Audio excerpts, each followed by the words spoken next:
Hello, hello. This is my really quick take on the Really Good Gathering, which happened in April of 2025 at a new location at Central Hall in Edinburgh. It was about a 25-minute walk from Waverley Station. And inside the actual hall itself, they had it split into lots of little ante rooms as well. So some upstairs, some downstairs, which gave the whole festival a really open feeling. So the bits of video you're seeing at the moment were from the Friday morning, so no big crush, lots of space to walk around. I got to see most of the stalls on that morning. And then this is the main auditorium area in the big part of Central Hall. And it just got busier and busier. And I'm filming this bit from on top of the stage so you could get a really good viewpoint. Two of the busiest stands were up on the stage, and that was Zakami and Di Gilpin.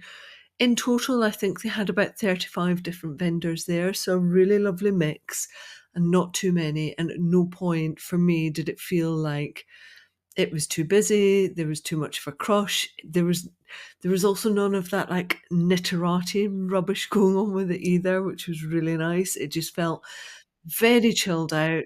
They had this great big area where you could just sit up in the eaves of the hall, and some different bits and pieces, like you could book in for a shiatsu massage, and they had the atelier section where you could go and try on the garments and the accessories from different designers, and I'm very proud to say that some of those designs were mine.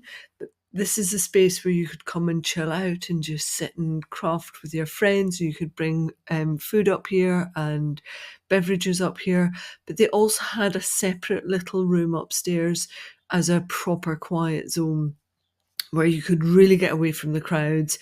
It's also used as a praying space if that's what you need. And then this is another one of the little antechamber rooms, which had Berlin Yarn Company were in there, US Wool. So this was like a proper woolly wool.